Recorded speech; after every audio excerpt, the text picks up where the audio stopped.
ಶಿಕ್ಷಕರ ಮುಂದೆ ನಾನು ಒಂದು MLA ಆಗಿ ಅವ್ರ ಜೊತೆ ನಾನು ಕೂತ್ಕೊಂಡಿದ್ದೆ. ನಾನು ಹೋದಾಗ ನಮಸ್ಕಾರ ಸಾರ್ ಅಂತ ಹೇಳ್ಬಿಟ್ಟು ನನಗೆ ತುಂಬಾ ಕಣ್ಣಲ್ಲಿ ನೀರು ಬಂತ ಅವತ್ತು. ಯಾಕಂದ್ರೆ ನಮ್ಮ ಗುರುಗಳು ನನಗೆ ನಮಸ್ಕಾರ ಸಾರ್ ಅಂದ್ರೆ ಅದಕ್ಕಿಂತ ಒಂದು ಕೆಟ್ಟದ್ದು ಏನೂ ಇಲ್ಲ ನನಗೆ ಅಂತ ಹೇಳಿ ಅವ್ರ ಪಾದಗಳಿಗೆ ನಮಸ್ಕಾರ ಮಾಡಿ, ನೀವು ನಮಸ್ಕಾರ ಸಾರ್ ಅನ್ಬೇಡಿ ಸರ್, ನಾನು MLA ಇರ್ಬೋದು, ಒಂದು ಗೌರವ ಇರುತ್ತೆ, ಆದ್ರೂ ನಿಮ್ಮ ಮುಂದೆ ನಿಮ್ಮ ಮಗ ಅಷ್ಟೇ. ನಾನು ನಿಮ್ಮ ಹತ್ರ ಕಲ್ತಿರುವಂತ ವಿದ್ಯೆ, ನಿಮ್ಮ ಹತ್ರ ಕಲ್ತಿರುವಂತ ಬುದ್ಧಿ, ನಿಮ್ಮ ಹತ್ರ ತಿಳುವಳ್ಕೊಳ್ಳುವಂತ ಜ್ಞಾನನೇ ಇವತ್ತು ಈ ಚೇರಲ್ಲಿ ನಾನು ಕುತ್ಕೋಬೇಕಂದ್ರೆ ಕಾರಣ ನೀವು ಯಾವತ್ತಿದ್ರು ನನ್ನ ಗುರುಗಳೇ, ನನ್ನ ದೇವರುಗಳೇ.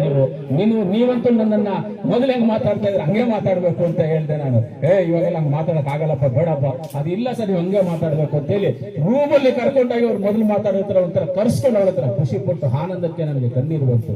ಆ ರೀತಿಯಲ್ಲಿ ಇವತ್ತು ನಮ್ಮ ಗುರುಗಳು ಅಷ್ಟು ಇಲ್ಲೇ ಇರ್ತಾರೆ, ನಾವೆಲ್ಲೆಲ್ಲೋ ಹೋಗ್ತಾ ಇರ್ತೀವಿ, ಮುಂದಕ್ಕೆ ಹೋಗ್ತಾ ಇರ್ತೀವಿ. ಅದರಿಂದ ಇವತ್ತು ನೀವೆಲ್ಲರೂ ಅಷ್ಟೇ. ನಾನು ಈಗ ತಾನೇ ವೇಮಗಲ್ಲಲ್ಲಿ ಹೇಳ್ಬಿಟ್ಟು ಬಂದೆ, ನರಸಾಪುರದಲ್ಲಿ ಹೇಳ್ಬಿಟ್ಟು ಬಂದೆ, ವೇಮಗಲ್ ಮುಖಾಂತರ ಬಂದೆ, ನರಸಾಪುರದಲ್ಲಿ ಹೇಳ್ಬಿಟ್ಟು ಬಂದೆ. ನೀವು ಮಕ್ಕಳಿಗೆ ತಂದೆ ತಾಯಿಯಂದ್ರು, ಹಿರಿಯರು, ಗ್ರಾಮಸ್ಥರು, ಗ್ರಾಮ ಪಂಚಾಯತಿ ಸದಸ್ಯರು, ಗ್ರಾಮ ಪಂಚಾಯತಿ ಅಧ್ಯಕ್ಷರುಗಳು, PDO, ನೀವೆಲ್ಲರೂ, ರೆವಿನ್ಯೂ ಇನ್ಸ್ಪೆಕ್ಟರ್, ರೆವಿನ್ಯೂ ಸೆಕ್ರೆಟರಿ ಅವರು, ನೀವೆಲ್ಲರೂ ಹೇಳ್ಬೇಕಾಗಿರೋದು ಇಷ್ಟೇ. ಮಕ್ಕಳಿಗೆ ವಿದ್ಯಾಭ್ಯಾಸ ತುಂಬಾ ಮುಖ್ಯವಾದದ್ದು.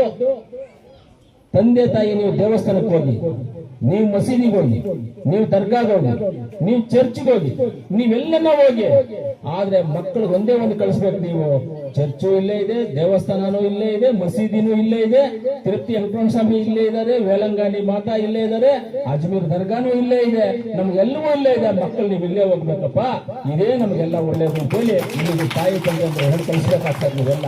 ಯಾಕಂದ್ರೆ ನಾವು ಹೇಳ್ಬೋದು, ನಾಳೆ ಓದದೇ ಇದ್ರೆ ಏನು ಅನ್ನೋದನ್ನ ಕಷ್ಟ ಗೊತ್ತಾಗುತ್ತೆ. ಇವತ್ತು ಇಡೀ ಪ್ರಪಂಚದಲ್ಲಿ ಅತಿ ಹೆಚ್ಚು ಯುವ ಪೀಳಿಗೆ ಅಂತ ಇರುವಂತದ್ದು ನಮ್ಮ ಭಾರತ ದೇಶ. ಯುವಕರು ಇರುವಂತದ್ದು ಭಾರತ ದೇಶ, ಬೇರೆ ಯಾವ ದೇಶದಲ್ಲಿ ಇಲ್ಲ. ಎಲ್ಲ ವಯಸ್ಸಾಗಿರೋರಿದ್ದಾರೆ, ಭಾರತ ದೇಶದಲ್ಲಿ ಯುವಕರಿದ್ದಾರೆ. ಇವತ್ತು ಯಾವುದೇ ದೇಶಕ್ಕೆ ಹೋಗಿ ನೀವು, ನಿನ್ನೆ ಅಲ್ಲ ಮೊನ್ನೆ ಒಂದು ಫ್ರಾನ್ಸ್ ಅಲ್ಲಿ ಒಂದು ಫುಟ್ಬಾಲ್ ಮ್ಯಾಚ್ ನಡೆದಿದೆ. ಫ್ರಾನ್ಸ್ ಅಲ್ಲಿ ಫುಟ್ಬಾಲ್ ಮ್ಯಾಚ್ ನಡೆದಿದೆ. ಫುಟ್ಬಾಲ್ ಮ್ಯಾಚ್ ನಡೆದಾಗ ಫುಟ್ಬಾಲ್ ಅಲ್ಲಿ ಅವ್ರು ಗೆದ್ದವ್ರೆ. ಫುಟ್ಬಾಲ್ ಅಲ್ಲಿ ಲಾಸ್ಟ್ ಫೈನಲ್ ಪೆನಾಲ್ಟಿ ಗೋಲ್ ಅಲ್ಲಿ ಗೆದ್ದವ್ರೆ. ಗೆದ್ದಿದ್ದಕ್ಕೆ ಏನ್ ಮಾಡಿದ್ದಾರೆ ಗೊತ್ತವ್ರು? ಗೆದ್ರೆ ಏನ್ ಮಾಡ್ಬೇಕು? ಸೆಲೆಬ್ರೇಷನ್ ಮಾಡಿ. ಆ ಸೆಲೆಬ್ರೇಷನ್ ಹೆಂಗ್ ಮಾಡಿದ್ದಾರೆ ಅಂದ್ರೆ, ರೋಡ್ ಅಲ್ಲಿರೋ ಅಂಗಡಿಗಳೆಲ್ಲ ಹೊಡೆದಾಕ್ಬಿಟ್ಟವ್ರೆ, ಕಾರುಗಳೆಲ್ಲ ಬೆಂಕಿ ಹಚ್ಬಿಟ್ಟವ್ರೆ, ಅಂಗಡಿಗಳಿಗೆಲ್ಲ ಬೆಂಕಿ ಹಚ್ಬಿಟ್ಟು ಕಳ್ತನಗಳು ಮಾಡ್ಬಿಟ್ಟು ಎಲ್ಲ ಹೋಗ್ಬಿಟ್ಟು. ಇದೊಂದು ಸೆಲೆಬ್ರೇಷನ್.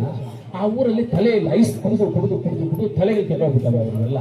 ಆ ತರ ಮಾಡ್ತಾರೆ. ಯಾರಾದ ಆ ತರ ಮಾಡ್ತಾರ? ಅದೇ ನಮ್ಮ ಭಾರತ. ಅಲ್ಲೆಲ್ಲ ವಯಸ್ಸಾಗಿದೆ, ಬುದ್ಧಿ. ನಮ್ಮಲ್ಲಿ ಯುವಕರು ಇರೋದು ಬುದ್ಧಿವಂತರು. ರಾತ್ರಿ ನಮ್ಮಲ್ಲಿ ಸೆಲೆಬ್ರೇಷನ್ ಮಾಡಿದ್ದಾರೆ RCB ಗೆದ್ದಿರೋದಕ್ಕೆ. ಎಲ್ಲಾದ್ರೂ ಒಂದು ಗಲಾಟೆ, ಒಂದು ಗಲಭೆ ಏನಾದ್ರು ಆಗಿದೆಯಾ? ಏನೂ ಆಗಿಲ್ಲ. ಅಂದ್ರೆ ನಮ್ಮಲ್ಲಿರ್ತಕ್ಕಂಥವ್ರು ಬುದ್ಧಿವಂತರು ಜಾಸ್ತಿ. ಆ ಬುದ್ಧಿವಂತರೆಲ್ಲ ಎಲ್ಲ ಉತ್ಪತ್ತಿ ಆಗಿದ್ದಾರೆ, ಈ ದೇವಸ್ಥಾನದಲ್ಲೇ ಉತ್ಪತ್ತಿ ಆಗಿರೋರು. ಆ ಬುದ್ಧಿವಂತರೆಲ್ಲ ಉತ್ಪತ್ತಿ ಆಗಿರೋರು ಇದೇ ದೇವಸ್ಥಾನದಲ್ಲೇ ಉತ್ಪತ್ತಿ ಆಗಿರೋ, ಇದೇ ಗುರುಗಳ ಹತ್ರ ಉತ್ಪತ್ತಿ ಆಗಿರುವಂತ ಆ ಬುದ್ಧಿವಂತರುಗಳು ನಮ್ಮ ಇಂಡಿಯಾದಲ್ಲಿ ಇರೋದು. ಆದ್ರಿಂದ ಇವತ್ತು ಶಾಲೆಯಲ್ಲಿ ನೀವೆಲ್ಲ ಚೆನ್ನಾಗಿ ಓದಿ, ಶಾಲೆ ಅಭಿವೃದ್ಧಿ ವಿಚಾರದಲ್ಲಿ ನಾವು ಯಾವತ್ತೂ ನಿಮ್ ಜೊತೆ ಇರ್ತೀವಿ. ಅಭಿವೃದ್ಧಿ